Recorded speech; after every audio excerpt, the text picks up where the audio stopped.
Good morning. Kargil से आप सभी को मेरा नमस्कार। हम रात को करीबन 10 बजे कारगिल पहुंच गए थे।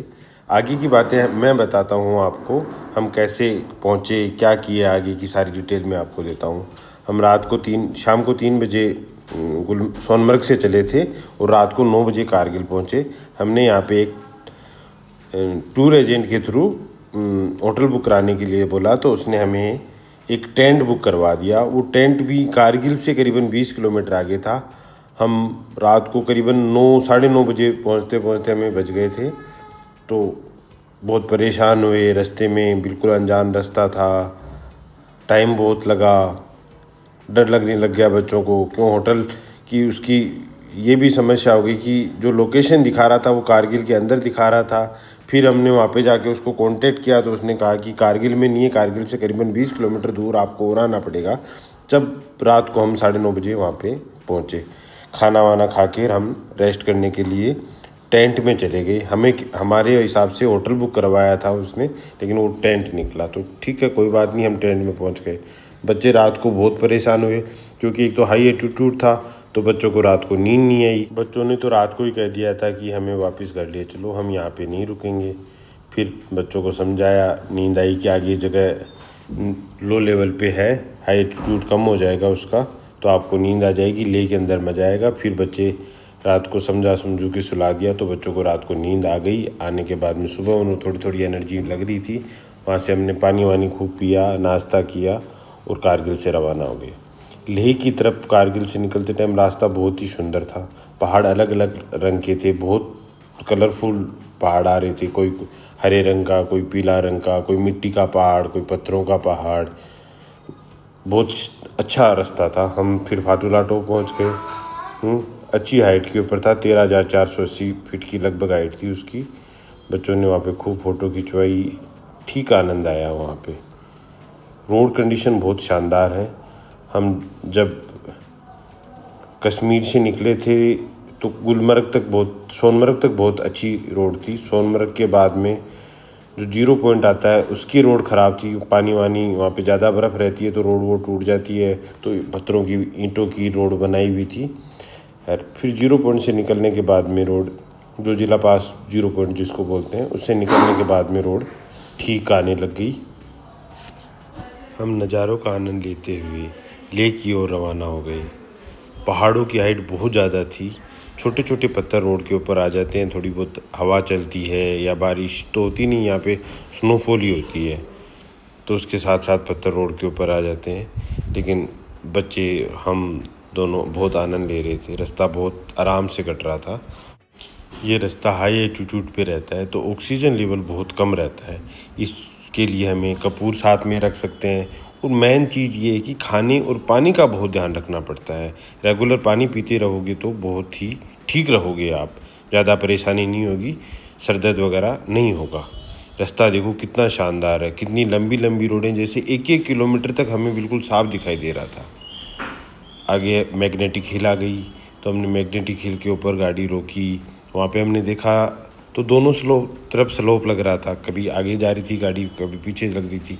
उसका व्यू ऐसा ही है कि ये समझ में नहीं आता कि स्लोप किस साइड के अंदर है। तो हमने वहाँ पे फ़ोटो भी खिंचाई मैग्नेटिक हिल। फिर हम पहुँच गए लेह। रास्ते को कंपेयर करें लेह से तो बहुत अलग है। रास्ते में कोई पेड़, कुछ हरियाली नहीं है। लेह के अंदर पेड़ वगैरह कुछ बहुत अच्छे हैं, बहुत हरियाली है, बहुत अच्छे अच्छे होटल बने हुए हैं, शानदार लुक आते हैं। पहाड़ से चारों तरफ से घिरा हुआ रहता है, अच्छा क्राउड है वहाँ पे, बहुत लोग घूमने हुए आए हुए थे। लेह पहुँचने के बाद में सबसे पहले हमने होटल में चेक इन किया, फिर लेह सिटी को एक्सप्लोर करने के लिए निकल पड़े। हम सबसे पहले पहुँचे शांति स्तूपा। वहाँ पे बहुत तेज़ हवा चल रही थी, खड़ा नहीं रहा जा रहा था, जिससे लग रहा था कि हवा में उड़ जाएंगे।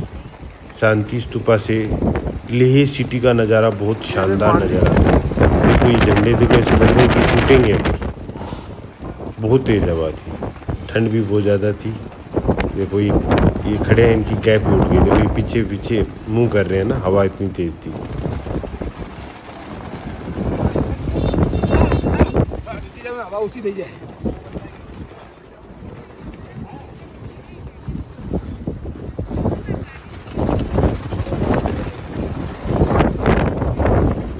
शांति स्तूपा के टॉप के ऊपर पहुंच गए। यहाँ से हमने इसके सामने फ़ोटो वगैरह क्लिक करवाई।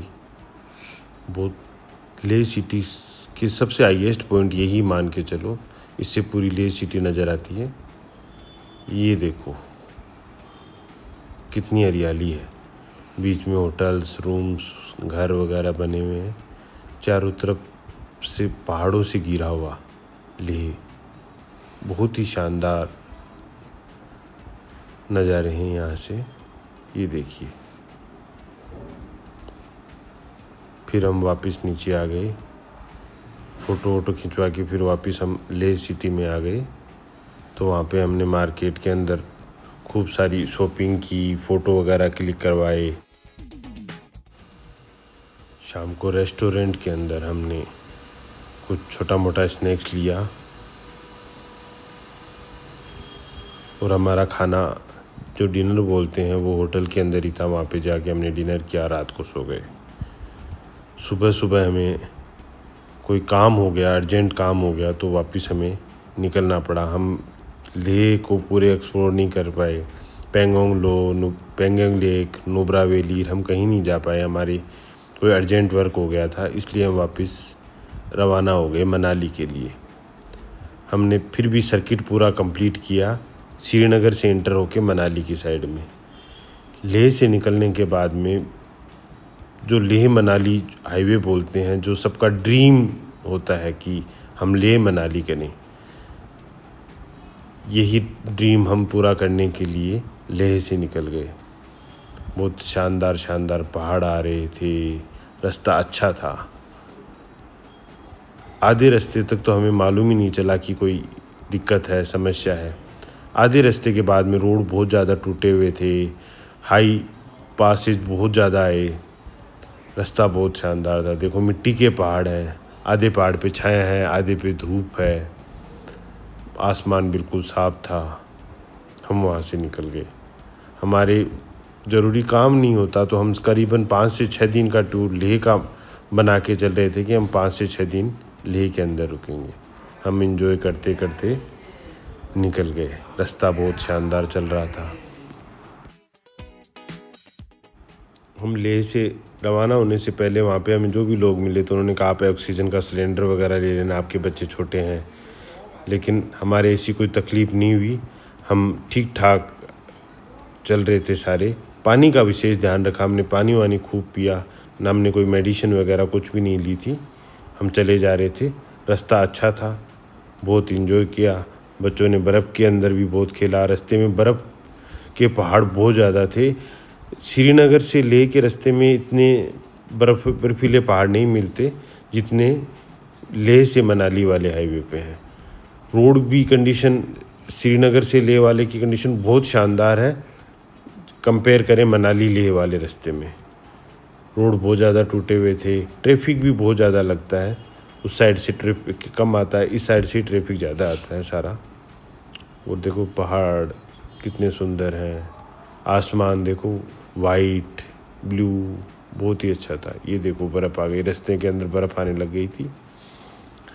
हम आगे का जो भी टूर है वो मनाली पहुंचने तक का कितने पासेज आए, जो जिला पास वगैरह, उसका आपको अगले वीडियो में दिखाएंगे। ये बहुत लंबा हो गया वीडियो। हर्षित यहाँ पे बर्फ़ को देख के बहुत ज़्यादा एक्साइटेड हो गया, तो नीचे उतर गया, बर्फ़ से खेलने लग गया, भागने लग गया, तो इसको वोमिटिंग जैसा महसूस होने लग गया। ये देखो ढीला ढीला लग रहा है ना आपको।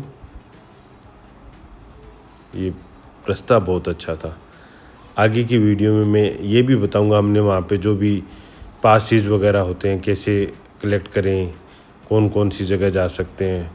हमने सारे पास वगैरह सब कुछ कलेक्ट करवा लिए थे शाम को ही, लेकिन हमारे काम होने के कारण हम वापस निकल गए।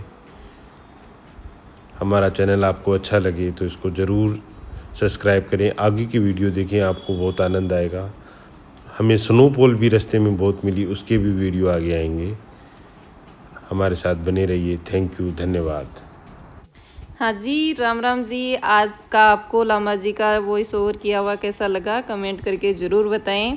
और फिर मैं आपसे थोड़ी सी बातें कर लेती हूँ। जो मेरा चैनल है वो अगर आपके कोई रिलेटिव, अब गर्मी की छुट्टियाँ शुरू हो गई हैं तो कोई घूमने जा रहे हों, ले जा रहे हों, या मनाली टू ले या श्रीनगर टू ले जा रहे हों, तो उनको भी शेयर कर दें कैसा रास्ता है, कैसा व्यू है, क्या क्या आपको सर्टिफिकेट वगैरह बनवाने होंगे, वहाँ के क्या क्या फॉर्मेलिटी होगी, वहाँ का एटीट्यूड कैसा है, उसके बारे में लामा जी ने आपको बताया ही है कि थोड़ा सा ऑक्सीजन लेवल कम होता है, तो जिस वजह से हमें तो ज़्यादा प्रॉब्लम नहीं आई, बच्चों को भी नहीं ज़्यादा हुआ कि ऑक्सीजन लेवल की वजह से कुछ भी तकलीफ़ हुई हो। परंतु अगर किसी को प्रॉब्लम हो तो ये जो कपूर होता है उसको सूंघने से भी थोड़ा सही रहता है, और पानी की पूर्ति बराबर रखेंगे तो कुछ भी प्रॉब्लम नहीं आएगी। तो इस तरह से हमारी जर्नी बहुत ही शानदार रही। नेक्स्ट वीडियो में आपको बहुत ही शानदार सी स्नोफॉल होती हुई दिखाऊंगी। तब तक के लिए अगर मेरे चैनल को सब्सक्राइब नहीं किया है तो सब्सक्राइब कर दें और लाइक का बटन ज़रूर दबा दें। थैंक यू, धन्यवाद सबको, राम राम।